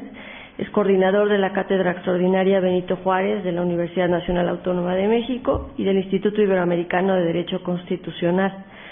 Es además miembro de la Comisión Especial del Consejo Académico de las Ciencias Sociales de la UNAM. Él es integrante del Comité Académico del Instituto de la Judicatura Federal, de la Asamblea Consultiva del Consejo Nacional para la Prevención y la Discriminación, para la Prevención de la Discriminación, de la CONAPRED, de la Junta de Gobierno del Instituto de Estudios de la Transición Democrática y de la Academia Mexicana de Jurisprudencia y Legislación. Entre sus libros más recientes, valga mencionar el título Derecho y Poder, Derechos y Garantías, del 2013, Crítica de la mano dura, cómo enfrentar la violencia y preservar nuestras libertades, del año 2012. Me honra mucho presentar al doctor Pedro Salazar. Pedro. Muchas gracias, Isa. Para mí es un honor estar aquí con todas y todos ustedes el día de hoy. Agradezco su presencia, agradezco a los organizadores, al doctor Diego Valadez, en particular también al doctor César Astudillo, y no quiero dejar de mencionar pues lo grato que es compartir mesa con Mariela Morales y también con el doctor Jorge Vanossi, además de ser moderados, como lo seré, lo prometo con los tiempos, por la doctora Isa Luna. La verdad es que después de escuchar las dos intervenciones anteriores, lo digo con sinceridad y no para evadir la responsabilidad de hacer una ponencia, se me fue reduciendo el margen de lo que traía escrito, porque estoy de acuerdo con mucho de lo que aquí se ha dicho. Lo que intentaré no es hacer un comentario de lo que han dicho quienes me han antecedido la palabra, sino una reconstrucción de algunos puntos que desde mi punto de vista siguen dejando algunas vetas para la reflexión abierta, para una reflexión que es relevante, tanto en la reconstrucción de dónde venimos, en el diagnóstico de dónde estamos, y quizá en lo más prometedor, pero al mismo tiempo más azaroso, que es en las posibilidades de hacia dónde nos podemos mover, hacia dónde podemos caminar. Lo primero que diría es que se ha vuelto un lugar común, y creo que por buenas razones, por razones verificables en los procesos políticos latinoamericanos de las últimas décadas, sostener que nuestros países, salvo alguna excepción notable, de una o de otra manera transitaron hacia modelos de organización política en clave democrática. La transición democrática fue la agenda, el discurso y el objeto de análisis y de estudio de los procesos políticos de nuestra región en las décadas pasadas, y creo que con buenas razones algunas voces empiezan a hablar de que el desafío actual ya no es el de la transición, sino el de encontrar los mecanismos que permitan la consolidación de las democracias.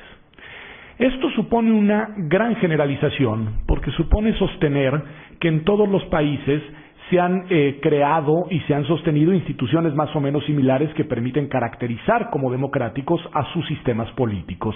Básicamente, digamos, al menos a los que caracterizan a las democracias electorales: elecciones, voto libre, voto igual, garantías de las minorías para poder eventualmente convertirse en mayorías en otra ronda electoral, etcétera. Y es cierto que ha sucedido, pero también es cierto, como bien advierte el profesor Vanossi, que no ha sucedido de manera uniforme y que tampoco ha sucedido de manera, digamos, estable. Yo creo que, y esto es sostenido de hecho en este librito sobre política y derecho, derechos y garantías, que en realidad lo que hemos consolidado son modelos de democracia que tienen, digamos, dos tendencias. De nuevo, asumo totalmente la simplificación de lo que voy a decir, pero dos tendencias. Por un lado, en algunos países, como pienso en México, pienso quizá en Chile, se han consolidado sistemas democráticos de rasgos muy elitistas. Es decir, sistemas democráticos muy mínimos, digamos, muy a la tendencia teórica del pensamiento schumpeteriano. Democracias en las cuales hay élites que compiten por reemplazarse, sustituirse en el poder, que logran de una manera muy especializada y muy tecnocrática administrar la gestión pública y que no tienen interés alguno en realidad de abrir compuertas a una representación real y a una vinculación real con la ciudadanía. Yo creo que la democracia mexicana es un buen ejemplo de eso. Es una democracia muy eficaz en sus mecanismos institucionales, con capacidad de resolver y gestionar problemas políticos de manera más o menos eficiente, pero con un déficit gravísimo de legitimidad y sobre todo de representatividad. Y por el otro lado, no abonaré mucho en esto, el profesor Vanossi lo describía muy bien, hay otros países en los cuales las democracias se han ido inclinando en clave populista, dice neopopulista el profesor Vanossi, un populismo que además se presenta en la mayoría de los casos como de izquierdas, como movimientos progresistas, que en efecto van abandonando a varias de las instituciones características de la democracia, como por ejemplo a los partidos políticos como organizaciones base para la organización de la competencia política, y que convierten más bien su acción política y su legitimidad política la buscan en una orientación de vinculación directa con sus seguidores, que nunca son, digamos, toda la ciudadanía, sino una parte de la ciudadanía, pero que argumentan y sostienen que su legitimidad es una legitimidad de corte en realidad popular, de vinculación quizá no mediada institucionalmente, sino en la medida de lo posible cada vez más directa con sus bases populares. Bueno, estas dos tendencias pues sí nos permiten sostener que las democracias existen, pero también nos advierten y nos obligan a sostener que hay una buena dosis de apariencia en esos sistemas democráticos. Es decir, que frente al ideal democrático tomado en serio, nuestra realidad latinoamericana es democracia únicamente en apariencia. En algún caso, diría yo, en algunos casos, por defecto, es decir, apariencia por defecto, porque la institucionalidad democrática en realidad no incluye, no representa, no procesa las demandas más sentidas de la ciudadanía, y en otros casos por un desbordamiento por exceso, porque el discurso democrático se va traduciendo en un discurso populista que va desinstitucionalizando las dinámicas políticas y que va generando contextos en los cuales las rutinas democráticas no son la regla, sino que son la excepción para legitimar a los mandos en turno. Yo creo que en el extremo de esta tendencia populista está, y de desbordamiento democrático, el caso venezolano que Mariela Morales bien advierte. Es decir, las rutinas y dinámicas democráticas en realidad están absolutamente rebasadas por otro tipo de articulación y de lógicas políticas que difícilmente pueden calificarse como democráticas. Pero incluso en este mapa, y voy con tiento porque no soy internacionalista, y además soy particularmente prudente si está Daniel Sobato enfrente de mí, voy a decir lo siguiente. En este mismo mapa, digamos, de estas dos tendencias, también pasan otras cosas. En América Latina, Mariela lo mencionaba, pasó lo que sucedió en Uruguay, lo que sucedió en Paraguay, que son, digamos, como correcciones en clave autoritaria cuando los procesos políticos locales toman ciertas tendencias que a veces a las élites de los países no les parecen las adecuadas, y que también es un dato preocupante. Cuando sucedió sobre todo lo de Paraguay, yo vivía en Buenos Aires, me llamaba mucho la atención. La verdad es que yo admiro mucho, lo digo en serio, la capacidad de la academia argentina para reflexionar sobre el presente con una articulación conceptual incluso muy sugerente. Leía a varios comentaristas argentinos, académicos argentinos, decir que a lo que estaba sucediendo en Paraguay, y había sucedido también en su momento en Honduras, les debían de llamar, decían, neogolpe, o decían golpes institucionales, o golpes de Estado constitucionales, lo cual me parecían, en fin, una serie de conceptos contradictorios en sus términos, pero que bien advertían lo que estábamos enfrentando en esos momentos. Esto nada más para decir que en verdad la democracia constitucional en América Latina, que es el tema que nos convoca, en realidad es un mapa muy heterogéneo, muy complejo, que presenta múltiples desafíos al proyecto del jus comune latinoamericano. Es decir, esta heterogeneidad de realidades, esta debilidad de algunas instituciones, estas tendencias populistas, pues permiten que la etiqueta democracia constitucional se pueda otorgar a la región, pero que tenga que hacerse con muchísima cautela, con muchísima prudencia.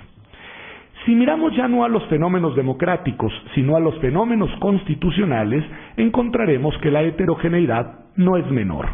Es decir, en principio es verdad que podemos decir que nuestros documentos constitucionales están inspirados lato sensu en el modelo constitucional europeo de posguerra, es decir, un modelo que recoge un catálogo robusto de derechos humanos o fundamentales, que recoge el principio de separación de poderes como garantía institucional para la garantía de estos derechos, que incorpora el mecanismo de control de constitucionalidad de las leyes, la justicia constitucional para garantizar la supremacía consti o convencional, no importa, del acervo normativo supremo, digamos, y que en ese sentido todos los documentos constitucionales latinoamericanos más o menos contienen estas piezas.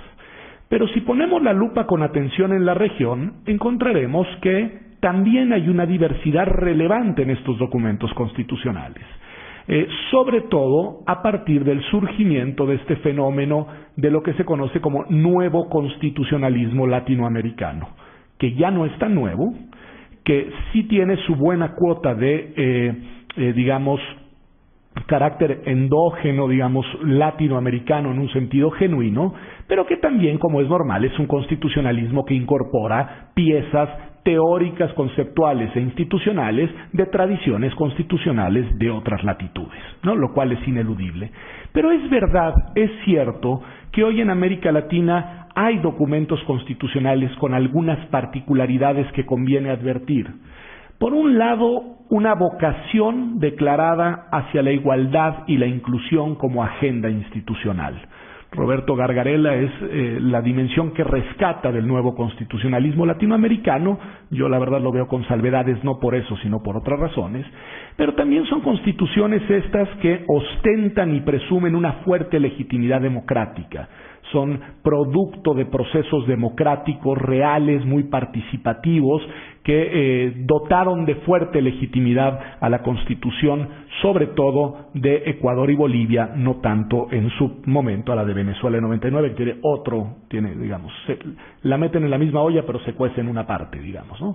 Pero, en fin, estas constituciones tienen estas características, tienen después estas cuestiones que a mí me parecen jurídicamente muy controvertidas, pero antropológicamente interesantes, como incorporar estos principios autóctonos del buen vivir y etcétera, como criterios y principios de interpretación constitucional. Es decir, y algo bien interesante, son constituciones que no son las únicas, la de Perú ya lo traía, la mexicana sin duda, pero que incorporan también el elemento indigenista al texto constitucional, con una agenda y una reivindicación muy fuerte. Bueno, en este sentido, las constituciones de América Latina también tienen particularidades propias y son distintas entre sí, y eso hay que advertirlo. Hay unas que se parecen más a otras.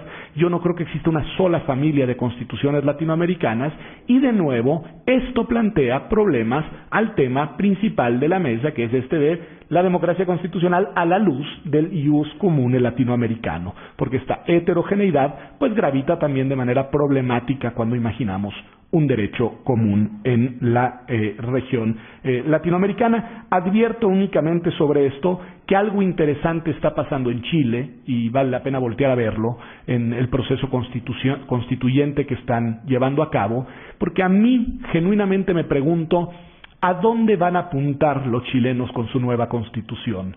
¿A dónde se va a dirigir la brújula?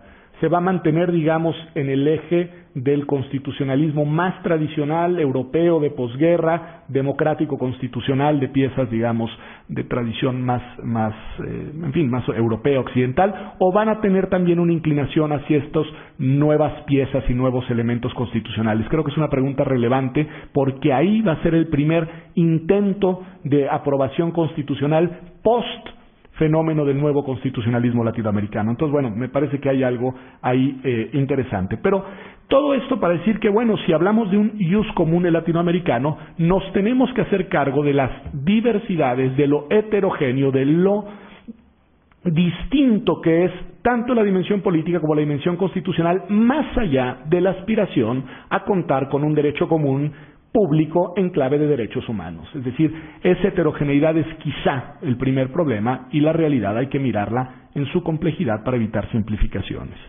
Decía Mariela, paso a algunos retos que yo veo en la ruta hacia este nuevo constitucionalismo latinoamericano. Decía Mariela Morales con razón, y también lo decía el profesor Vanossi, el principal problema que tiene América Latina es que lo que dicen sus constituciones no corresponde a lo que sus realidades ofrecen. Es decir, nuestras constituciones hablan de una agenda de derechos que no forma parte de la realidad cotidiana de la mayor parte de nuestras poblaciones. La pobreza, la desigualdad, la inequidad son las verdaderas características reales de nuestras sociedades, que contrastan de manera brutal con la agenda de los derechos y su promesa emancipadora de la dignidad y la autonomía de todas las personas. Si a esto le agregamos el problema de la violencia, que es un problema real y no es una invención, y es un problema regional, con acentos en algunos países más que en otros. México no es el principal país a pesar de lo mal que estamos. México empalidece frente al fenómeno de Honduras, en fin, pero la complejidad de la delincuencia, la complejidad de la violencia, y de una violencia que no solamente es, digamos, criminal, sino que tiene también una dimensión social importante, dificultan imaginar esta consolidación de las democracias y también dificultan imaginar el jus comune latinoamericano en clave de derechos. Pobreza, desigualdad y violencia son un triángulo perverso y son un triángulo, creo que muy complejo, y si le sumamos además obviamente el problema de la déficit institucional, que de esto voy a hablar ahora. Me detengo en la violencia un segundo. La violencia no solamente supone costos muy nocivos para la convivencia colectiva y para la vida individual de las personas. No solamente dificulta la construcción de un tejido social en clave democrática, sino que además cada vez más tiene un costo altísimo para eso que llamamos Estado de Derecho o Estado de Derechos. En nuestras realidades se ha venido implementando una especie de estado de excepción de facto que contradice todos los postulados del Estado de Derecho que está a la base del Estado constitucional. Y acá no tengo que ir a otras latitudes, me basta tristemente con mirar a la nuestra. Si uno recorre las autopistas mexicanas, puede ser en cualquier momento detenido por un retén militar para ser objeto de una revisión que no tiene sustento constitucional alguno. Y si en una de esas además le va mal, puede ser arraigado, que sí tiene sustento constitucional y que constituye una figura que contradice brutalmente cualquier lógica de un Estado de Derecho digno de ese nombre. Es decir, la violencia, al igual que la pobreza y la desigualdad, ponen problemas mayúsculos, no solamente en la dimensión social, sino a la dimensión institucional que tiene que lidiar con ellos. Y en este sentido, la consolidación democrática pues se vuelve un reto mayúsculo. Segunda dimensión problemática, la realidad social es la mayor, pero la dimensión institucional, lo decía Diego Valadez, lo han dicho varios de los ponentes, lo decía Mariela, el problema del presidencialismo como un problema político real. Pero permítanme mirar al Ejecutivo no solo en esa dimensión. El hiperpresidencialismo es un problema sin duda para la consolidación de cualquier sistema democrático digno de ese nombre, entre otras cosas porque está inspirado en la lógica de la personalización de la política, que niega la idea de la pluralidad, de la distribución del poder, etcétera. Pero los poderes ejecutivos latinoamericanos son paradójicos, son políticamente poderosos y al mismo tiempo estériles. Son incapaces de implementar las políticas públicas necesarias para enfrentar los problemas de desigualdad, pobreza, violencia, etcétera, en clave democrática. Y en esta otra dimensión hay un problema de un déficit brutal, porque la agenda de los derechos humanos requiere reconocimiento constitucional, requiere, ahora hablaré de la justicia, jueces, etcétera, pero requiere sobre todo de políticas públicas. Los derechos humanos pasan por garantías institucionales efectivas y por prácticas de acción cotidiana que materializan su protección en los hechos. Si las políticas públicas no cumplen esa función, los derechos humanos son una entelequia constitucional. Y en este sentido, la responsabilidad de los gobiernos es crucial. Y cuando hablamos de derechos, no sé por qué extraña razón, pocas veces hablamos de la dimensión gubernamental. Quizá porque tenemos en mente esta asociación históricamente atinada de que los poderes ejecutivos son las instancias que principalmente violaban los derechos humanos. Bueno, sí, pero al mismo tiempo tienen que ser los principales aliados de los derechos, si no los derechos no se garantizan. La segunda dimensión, legislativo. Bueno, no digo nada nuevo. Nuestros poderes legislativos tienen una crisis de representatividad importantísima que viene asociada con dos cuestiones. No están siendo capaces de garantizar su autonomía, ya no frente al poder político, sino frente a los poderes privados.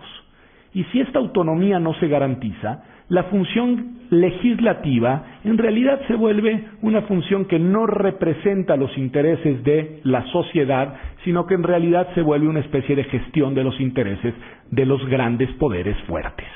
Y esta es una realidad que ahí está, y es la realidad que, con veracidad o no, pero gravita sobre el escepticismo alrededor de la reforma energética en México, de la reforma de telecomunicaciones. Es decir, hay un genuino escepticismo por parte de la ciudadanía de que lo que ahí se está legislando no está orientado a garantizar los derechos de las personas y a potenciar la capacidad de inclusión del Estado mexicano, sino que en realidad se está gestionando la mejor manera de administrar los acomodos entre los grandes intereses.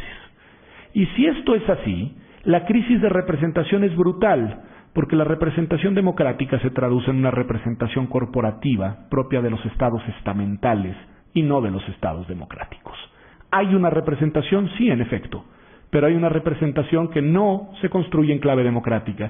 Un senador del Partido Verde Ecologista de México, ahora diputado, que era el señor Escobar, algún día con un cinismo brutal decía: nosotros sí somos amigos de las televisoras y representamos sus intereses, porque en la democracia se trata de representar.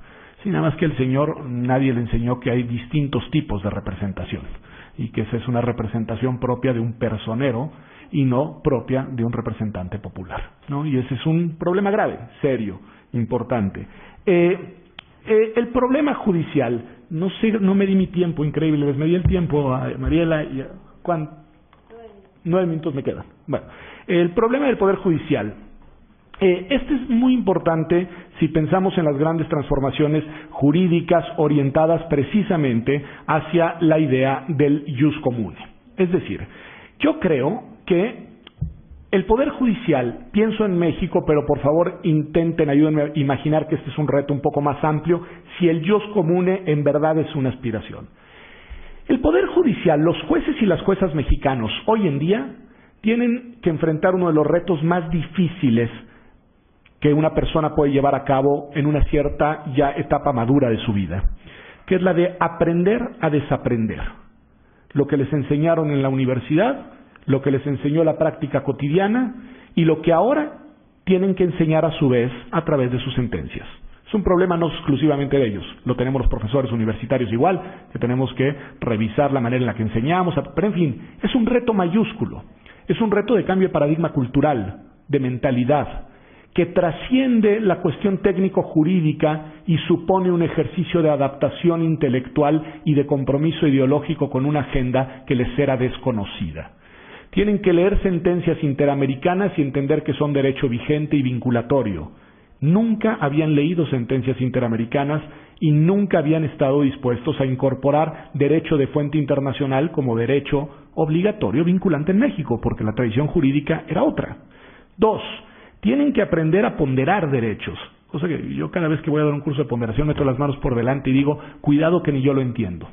Es decir, es muy complejo el tema de la ponderación, en serio, técnicamente es muy complejo, no es un asunto fácil, es un asunto que además obliga a mirar el derecho en su dimensión casuística, que supone asumir que la promesa de certeza jurídica se nos escurrió a través de las manos y que ya no la podemos ofrecer como la ofrecíamos antes. Hay un problema importante en el desafío que enfrentan los poderes judiciales en el nuevo paradigma de los derechos, que aspira además ser un paradigma orientado hacia un jus comune, que supone, entre otras cosas, un diálogo entre juzgadores de tradiciones distintas. Se decía aquí con razón que José María Serna de la Garza, un estupendo colega de este instituto, ha sostenido que hay una tradición más nacionalista y una más internacionalista. Yo lo creo, y creo que además en México, me disculpo con los invitados internacionales si la referencia no les dice mucho, pero en México está bien personalizada en dos grandes figuras juristas del siglo XX. Yo creo que Ignacio Burgoa representa la concepción nacionalista, parroquial, formalista del derecho en la que se formó gran parte de la abogacía mexicana y gran parte de los juzgadores mexicanos. Y yo creo que el maestro Fix Zamudio representa la visión internacionalista, universalista. Este instituto fue fundado originalmente por inmigrantes españoles.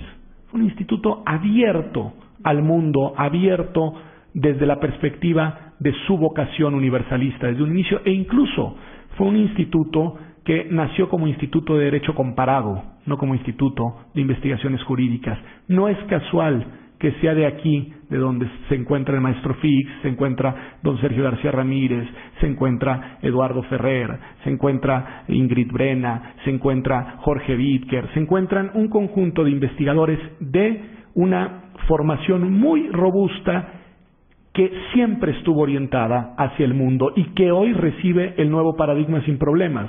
Pero me temo que somos una isla frente al mundo del derecho mexicano, y eso hay que tenerlo claro. Además de que aquí llegó tardísimo el paradigma, aquí llegó 20 años después 20 años, y si ponemos a Colombia 91, sí, 20 años después. Conozco un profesor uruguayo muy simpático que dice que en Uruguay todo pasa muy tarde. En una reunión hablamos de esto, decía, en Uruguay todo pasa 20 años después. Dice, por eso, cuando venga el fin del mundo, vámonos todos para el Uruguay, decía. Yo pensaba, bueno, en México, en este tema, hay que irse todos para México, es bonita idea. Bueno, y luego hay un reto no solo social, no solo institucional, hay un reto cultural. ¿Cómo remontar la profunda desconfianza con instituciones que no nos infunden confianza? Es decir, porque uno dice, es que hay un problema de confianza, tenemos que elevar la confianza. Bueno, ¿y en quién confiamos? Institucionalmente hablando. El reto es grande porque no solo se trata de una disposición cultural hacia la confianza, sino de que existan los elementos objetivos en los que una ciudadanía pueda objetivamente confiar. Y ahí hay un problema serio. Hay todo un tema de ignorancia de lo que son los derechos. Los derechos, al menos en México, siguen siendo una agenda profundamente, estigmatizada en la dimensión del derecho penal. Y hay que descriminalizar la agenda de los derechos y entender cuáles son las esferas reales en las que los derechos de una agenda robusta, las libertades, y los derechos sociales sobre todo. Ahí hay un reto importantísimo. Hay que superar el nacionalismo y la cultura parroquial. Hay que ver al mundo sin miedo, decía Mariela. Tiene toda la razón. Una ministra de la Suprema Corte Mexicana lo ha dicho públicamente, y por eso no cometo ninguna indiscreción ni infidencia al decirlo. Ha sostenido que sostener que los derechos humanos de fuente internacional tienen rango constitucional constituye traición a la patria. Es decir, es un parroquialismo cultural que hay que remontarlo, pero que hay que remontarlo con buenos argumentos, con buenas razones y con una agenda que en verdad convoque. Y hay que desterrar algo. Ahora me ha dado por leer dos que no me convencen mucho. Una que se llama La teoría del decrecimiento, pero que me parece interesante como propuesta de planteamiento de modelo económico alternativo para que esto más o menos se sostenga, y otra serie de textos que ahora ya se llaman de postdemocracia, ¿no? Pero hay que leerlos porque son literatura que ahí está. Bueno, y en esto del decrecimiento encontré algo que sí me parece importante. Si no remontamos la cultura del privilegio, y de que el privilegio y de que la riqueza es el bien más valioso al que puede aspirar las personas, que además está íntimamente asociado con una cultura de la exclusión, en América Latina no vamos a remontar el problema de la desigualdad. Porque si el estereotipo de éxito es el que está asociado a la capacidad de consumo, culturalmente el eje está orientado hacia ir incrementando las desigualdades y no reducirlas. La sana medianía no está instalada en la cultura latinoamericana. Y ese es un problema muy grave, porque como bien decía Rousseau, y los clásicos decía el profesor Vanossi, tienen toda la razón, siempre hay que citarlos con cuidado, pero hay que citarlos. Una democracia no puede existir en donde hay alguien tan rico como para poder comprar el voto de otro y otros tan pobres como para estar dispuestos a venderlo.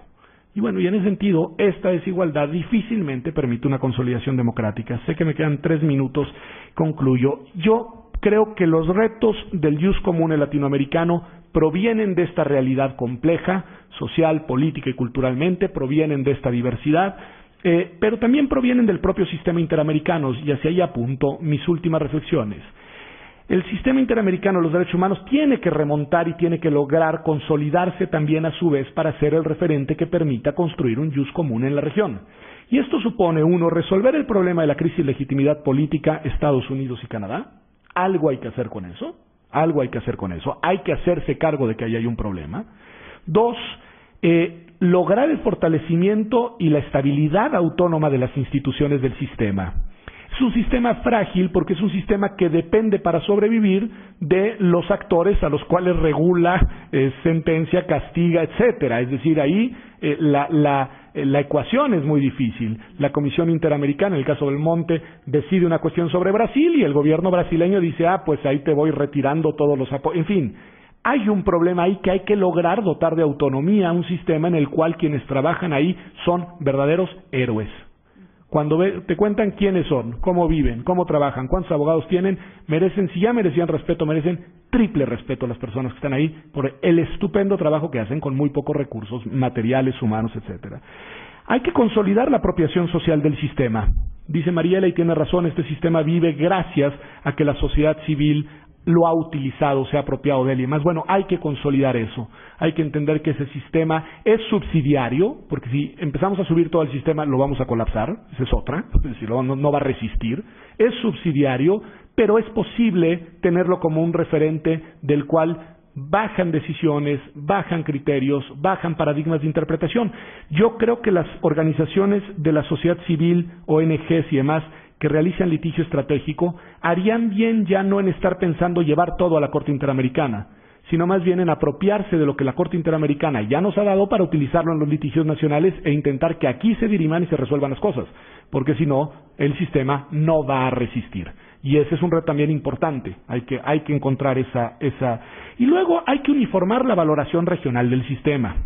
Porque no es cierto que en todos lados ahora vengo llegando de Perú, de una reunión internacional, nos reunimos todos los años 100 constitucionalistas de la región latinoamericana, y cuando los mexicanos hablamos del sistema con cierto entusiasmo, luego vienen los colegas de otros países y dicen, bueno, yo no sé por qué están ustedes tan contentos, y te ponen ejemplos y demás, y yo lo que digo es que estamos de la luna de miel, nosotros en luna de miel, porque lo terrible del fuero militar en el contexto de la guerra contra el crimen organizado, la cosa espantosa que sucede en Ciudad Juárez de misoginia, de exclusión, de violencia contra las mujeres y otros casos similares habían quedado impunes en México sin que nadie hiciera nada. Y la Corte Interamericana puso el reflector, llamó la atención, sentenció al Estado, y por eso celebramos lo que el sistema interamericano nos ha aportado en clave de derechos en México. Pero bueno, no sé cuánto tiempo ese tipo de decisiones vayan a seguir siendo la cosa. Entonces ahí creo que hay un reto importante.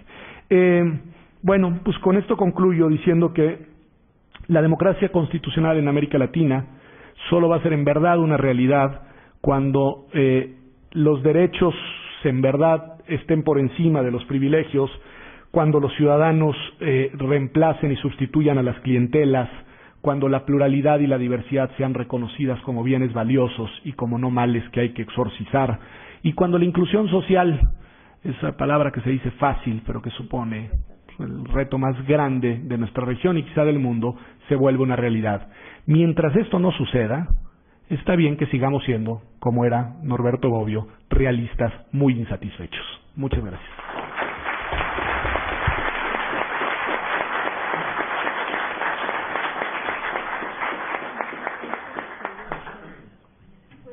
En realidad nos dejan con muchas preguntas y mucha información estos expositores, pero tenemos que continuar con el programa de este evento para pasar al cierre y a la finalización, por lo cual yo le paso el costo de las preguntas a los expositores y les solicito si pueden tomar un receso de 15 minutos para iniciar nuevamente a las 12 la siguiente mesa. Hasta luego, muchas gracias.